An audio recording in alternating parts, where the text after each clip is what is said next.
Good morning. Matthew chapter 17, verse 9 to 13. Mateo kapitulo 17 o 17, kapitulo 17, versikulo 9 hanggang 13. Yeah. So ASD, ang salita ng Diyos yung version. And I don't want to prolong every Bible reading.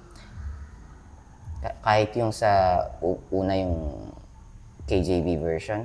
So Romans chapter 6 na sa KJV. Gagawin ko more verses, less explanation, less sharing of my thoughts. And same dito sa Matthew.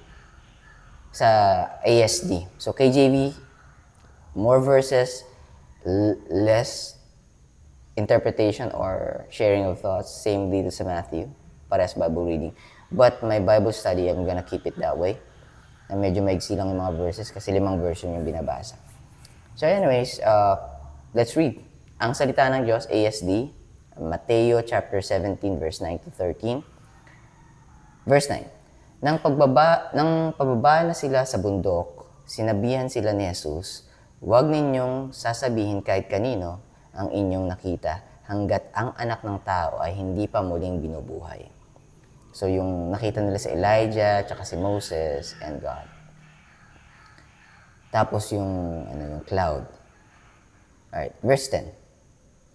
Kaya tinanong siya ng kanyang mga alagad, bakit sinasabi po ng mga tagapagturo ng kautusan na kailangan daw munang dumating si Elias, si Elijah, bago dumating ang Messiah or Mesias. Basahin ko ulit. Kaya, verse 10 po ito.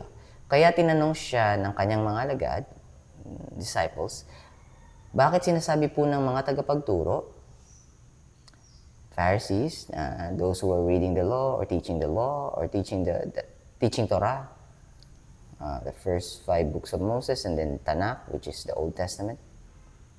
Bakit sinasabi po ng mga tagapagturo ng kautusan na kailangan daw munang dumating si Elias, si Elijah, bago dumating ang Messiah? Sumagot si Jesus, verse 11. Sumagot si Jesus, totoo yan. Kailangan nga dumating muna si Elias. So tama naman yung interpretation ng mga Pharisees, Sadducees, and then the scribes. Confirmed by our Lord Jesus Christ. Sumagot si Jesus, totoo yan. Kailangan nga dumating muna ni Elias para ihanda ang lahat ng bagay. To pave the way, to prepare the way. 12. Ngunit sinasabi ko sa inyo, dumating na si Elias. Si Elijah, dumating na. Kaya lang, hindi siya nakilala ng mga tao at ginawa nila ang gusto nilang gawin sa kanya. Ganyan din ang gagawin nila sa anak ng tao. Papahirapan din nila. So, our Lord Jesus Christ is talking about John the Baptist, the coming of Elias or Elijah.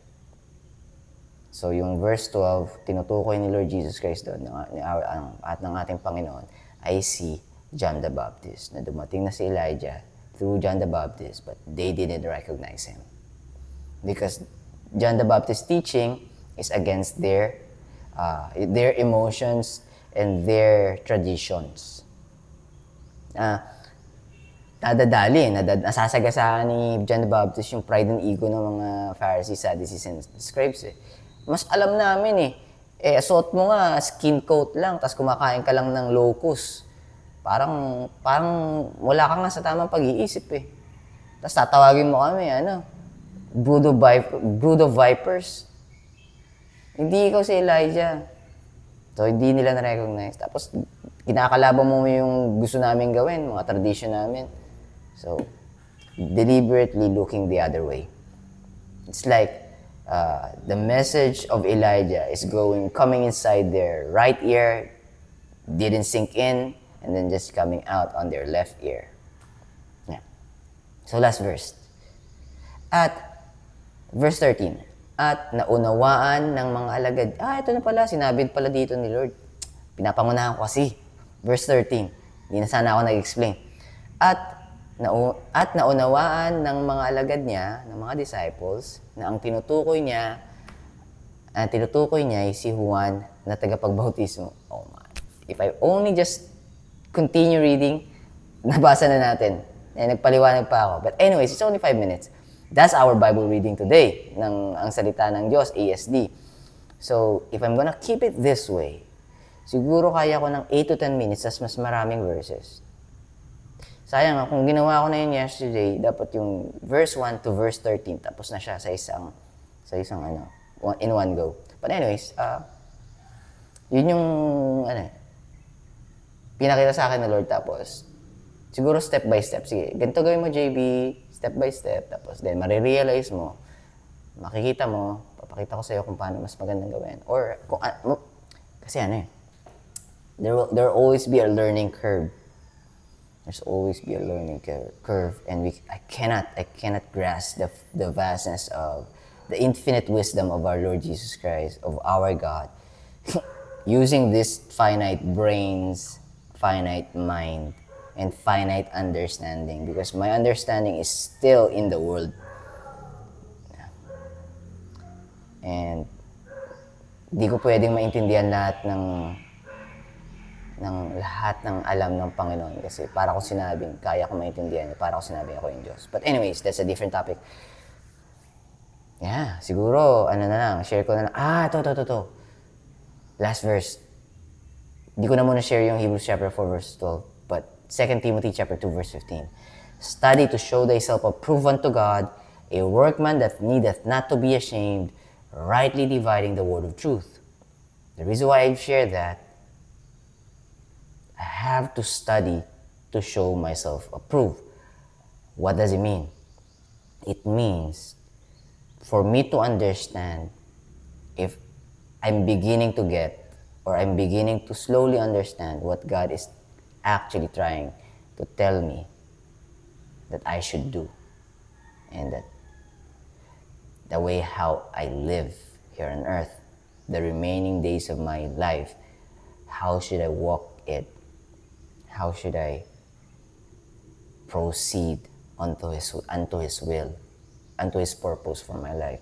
So how could I know? I need to study to show myself approved unto God, for me to realize, all right, am I following you already? I am not? Okay, please lead me, please guide me. How can He lead me? How can He guide me? Through the words. So I'm just gonna go back to the words. So study, not to understand everything, just to know if you're actually following what He wants you to do. I'm talking to myself. So study to show thyself approved unto God, a workman that needeth not to be ashamed, rightly dividing the word of truth. God bless you guys. Keep safe. I'll be seeing you soon. Bye for now.